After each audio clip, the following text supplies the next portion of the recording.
성도 여러분 평안하셨습니까? 5월 16일 화요일입니다. 함께 찬송가 549장 내 주여 뜻대로 찬양하시겠습니다.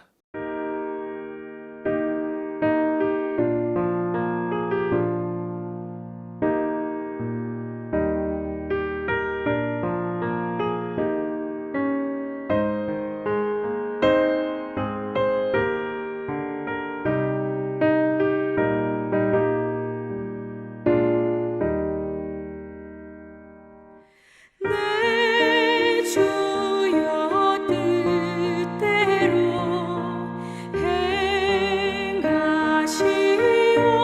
행하시옵소서. 온 몸과 영혼을 다 주께 드리니 이 세상 돌아간 주 인도하시고 널 주관하셔서 뜻대로 하소서. 내 주여 뜻대로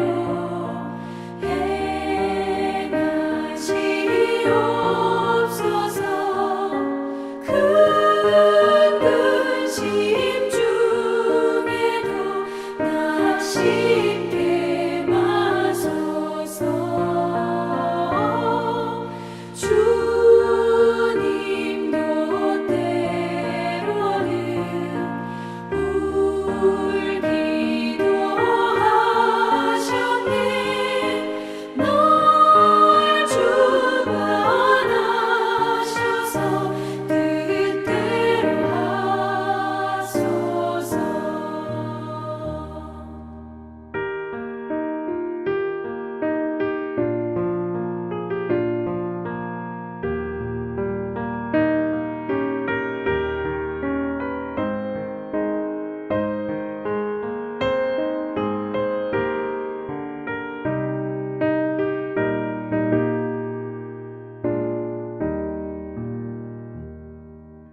내 주여 뜻대로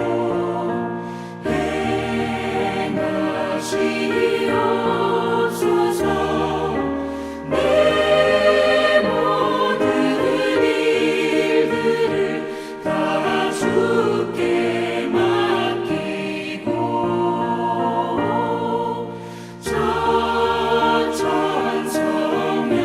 천천성명하여 고요히 가리니 살든지 죽든지 뜻대로 하소서.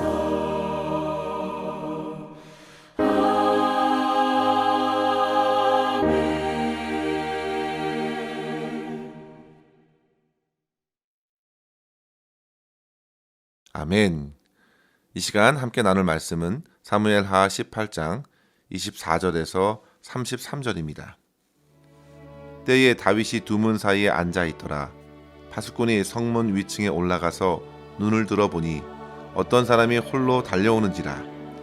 파수꾼이 외쳐 왕께 아뢰매 왕이 이르되 그가 만일 혼자면 그의 입에 소식이 있으리라 할 때 그가 점점 가까이 오니라. 파수꾼이 본즉 한 사람이 또 달려오는지라. 파수꾼이 문지기에게 외쳐 이르되 보라 한 사람이 또 혼자 달려온다 하니 왕이 이르되 그도 소식을 가져오느니라. 파수꾼이 이르되 내가 보기에는 앞선 사람의 다름질이 사독의 아들 아히마아스의 다름질과 같으니이다 하니 왕이 이르되 그는 좋은 사람이니 좋은 소식을 가져오느니라 하니라. 아히마아스가 외쳐 왕께 아뢰되 평강하옵소서 하고 왕 앞에서 얼굴을 땅에 대고 절하며 이르되 왕의 하나님 여호와를 찬양하리로소이다. 그의 손을 들어 내 주 왕을 대적하는 자들을 넘겨주셨나이다 하니 왕이 이르되 젊은 압살롬은 잘 있느냐 하니라. 아히마아스가 대답하되 요압이 왕의 종 나를 보낼 때에 크게 소동하는 것을 보았사오나 무슨 일인지 알지 못하였나이다 하니 왕이 이르되 물러가 거기 서 있으라 하매 물러나서 서 있더라. 구스 사람이 이르러 말하되 내 주 왕께 아뢰 소식이 있나이다. 여호와께서 오늘 왕을 대적하던 모든 원수를 갚으셨나이다 하니 왕이 구스 사람에게 묻되 젊은 압살롬은 잘 있느냐? 구스 사람이 대답하되 내 주 왕의 원수와 일어나서 왕을 대적하는 자들은 다 그 청년같이 되기를 원하나이다 하니 왕의 마음이 심히 아파 문 위층으로 올라가서 우니라. 그가 올라갈 때에 말하기를 내 아들 압살롬아, 내 아들 압살롬아, 차라리 내가 너를 대신하여 죽었다면 압살롬 내 아들아 하였더라. 아멘. 성도 여러분, 자식을 먼저 떠나보내는 부모의 슬픔이 어떠할까요? 옛말에 부모가 죽으면 땅에 묻고 자식이 죽으면 가슴에 묻는다는 말이 있듯이 결코 그 마음의 애절함은 경험치 않는 사람은 상상할 수조차 없을 것입니다. 저는 주변에 그와 같은 고통을 겪으신 분들과 대화할 기회가 몇몇 있었는데요. 자식을 먼저 보내시고 약 3년 정도의 시간이 흘러서야 비로소 그 처음 충격에서 아주 조금씩 벗어날 수 있었다고 합니다.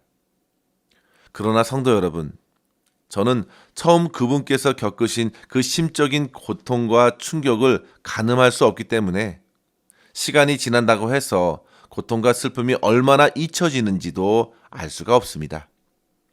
2014년에 대한민국 전체를 울음바다로 잠기게 했던 세월호 침몰 사건을 우리는 잊을 수가 없습니다.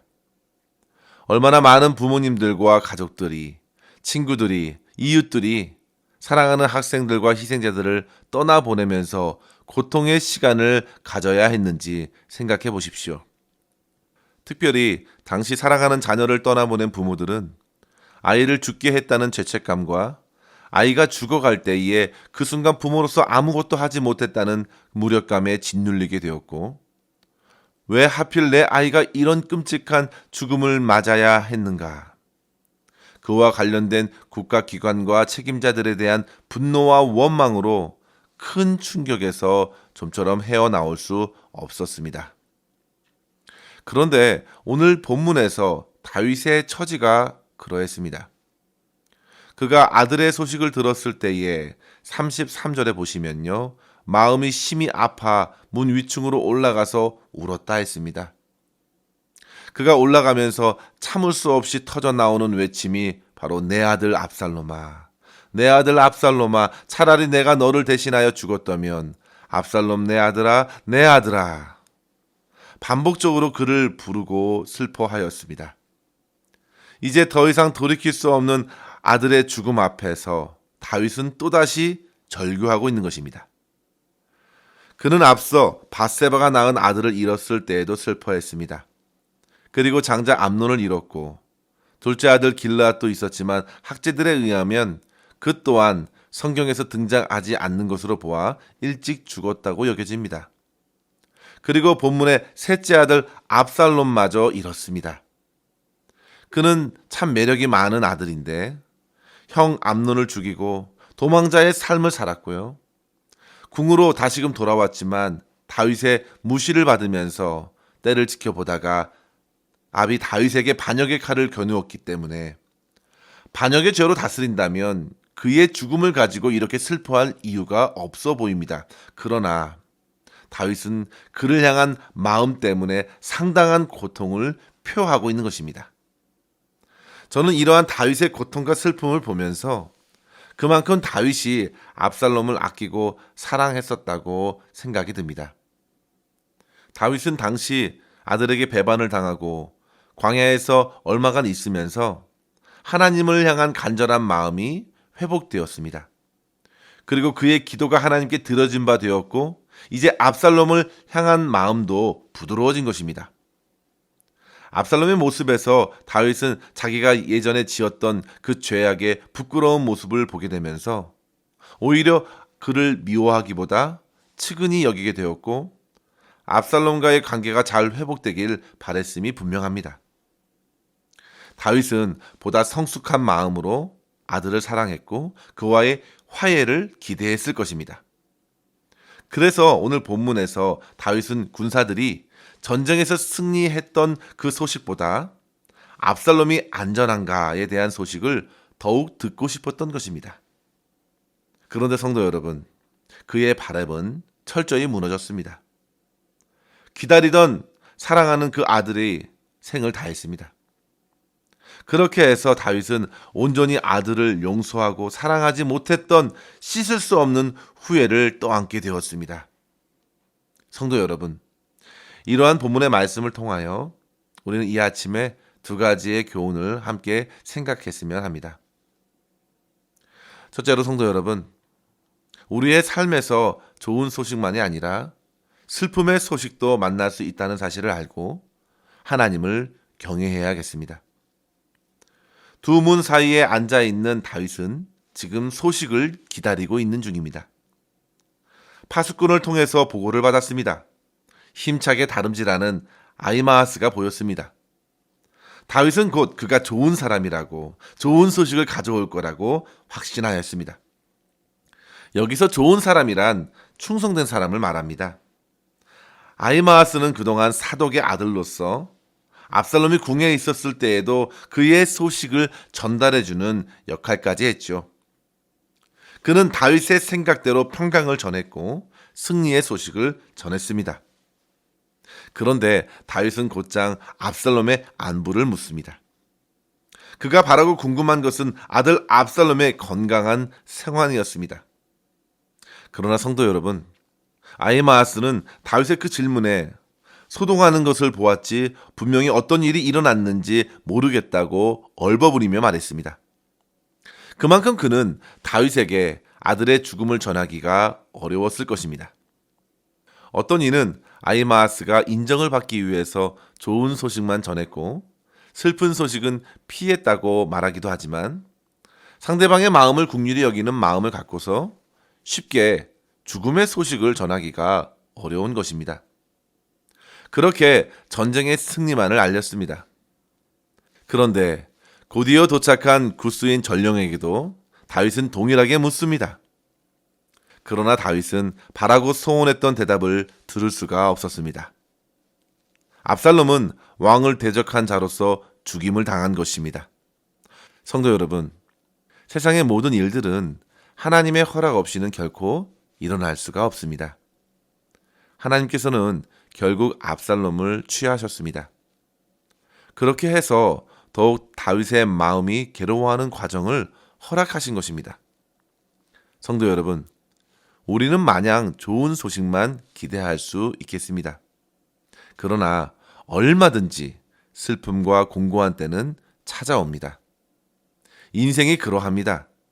썰물이 있으면 밀물이 있는 것입니다.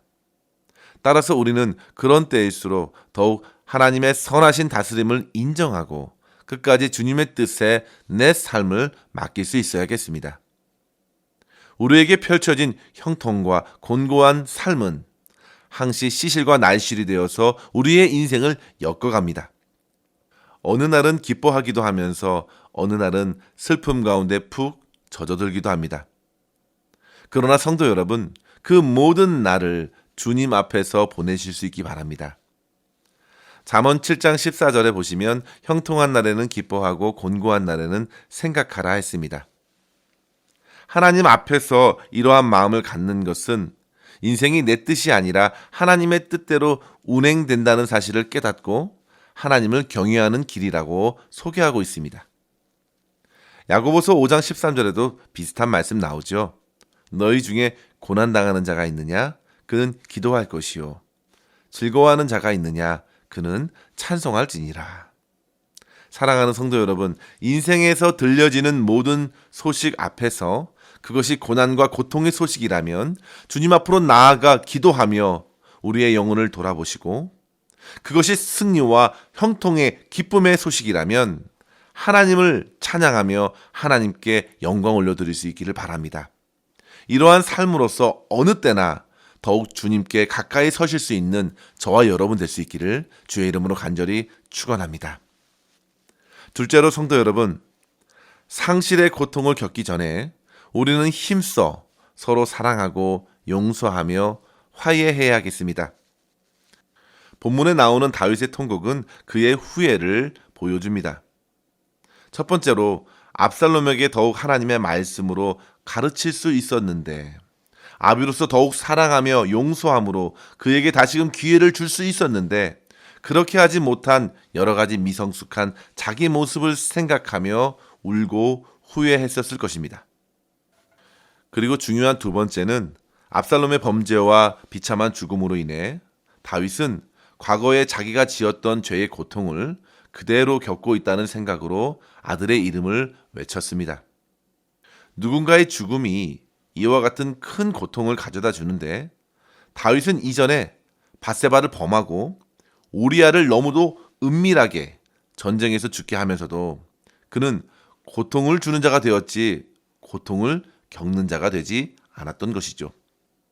사무엘하 11장 25절에 보시면 전쟁에서 돌아온 전령이 우리아가 죽었다고 보고하자 다윗이 이렇게 말합니다. 너는 요압에게 이같이 말하기를 이 일로 걱정하지 말라. 칼은 이 사람이나 저 사람이나 삼키느니라. 성도 여러분, 이 말이 다윗이 지금 우리아의 죽음 앞에서 한 말입니다.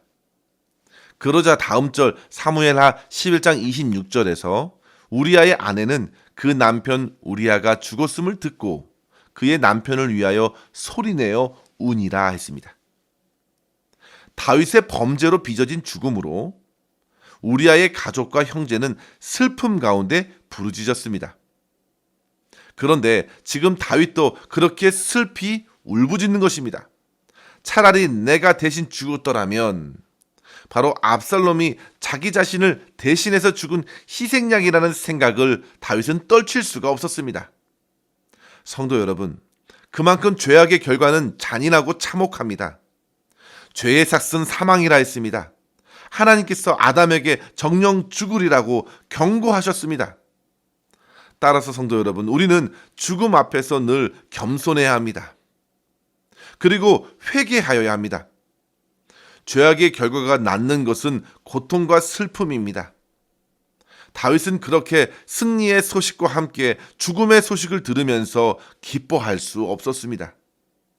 성도 여러분, 다윗의 후회함을 가지고 우리는 반면교사로 삼고 살아있을 때에 더욱 지금의 가족들을 사랑하고 용서하고 화해하면서 그리스도께서 허락하시는 평강을 누릴 수 있어야겠습니다. 후회하지 말고 열심히 섬기고 서로 사랑하십시오. 그 안에 역사하시는 하나님을 만나고 하나님을 찬양하십시오. 성도 여러분, 우리 주 예수께서 우리를 괴롭히는 모든 죄악을 친히 짊어지시고 십자가의 대속제물이 되셨습니다. 그래서 우리는 살 길을 얻게 된 것입니다. 더 이상 죽음으로 인한 이별의 고통과 슬픔에 매일 이유가 없습니다. 하나님께서 아들 예수 그리스도를 죽음 가운데 내놓으시고 가장 슬퍼하셨기 때문입니다. 우리 주님께서는 십자가상에서 절규하셨습니다. 죽음의 고통을 그렇게 몸소 받아내신 우리 주님께서 저와 여러분의 모든 삶의 고통과 슬픔에도 함께하여 주실 것입니다. 사랑하는 성도 여러분, 우리는 삶에서 허락하신 승리의 소식에 진정 기뻐하고 주님께 감사할 뿐만 아니라 다가오는 이별과 죽음의 소식에서도 모든 슬픔을 주님께 맡기시고 지금 살아있을 때 더욱 하나님을 경외하며 붙여주신 가족과 성도들을 사랑하며 섬기는 복된 성도의 삶을 살아낼 수 있기를 주의 이름으로 간절히 축원합니다. 기도하겠습니다. 하나님 아버지 감사합니다. 오늘도 주님의 말씀으로 우리의 삶을 비추어 주시니 감사합니다. 아버지 하나님, 삶에서 만나는 기쁨과 슬픔 앞에서 흔들리지 말게 하여 주시고 모든 일을 선하게 다스리시는 하나님만을 더욱 신뢰하며 살아가게 하여 주시옵소서. 하나님께서 허락하신 믿음의 승리를 통해서 겸손히 주님 안에서 기뻐하고 주님을 찬양하게 하여 주시고 실패와 낙심된 일을 만날 때에도 주저앉기보다 일어나 주님께로 달려나와 기도와 간구로서 하나님의 도움을 구하며 살아가게 하여 주시옵소서. 우리의 모든 삶을 주님의 손에 의탁하옵고 감사드리며 우리 구주 예수님의 이름으로 기도하옵나이다. 아멘. 사랑하는 성도 여러분, 오늘도 주 안에서 승리하시길 바랍니다. 감사합니다.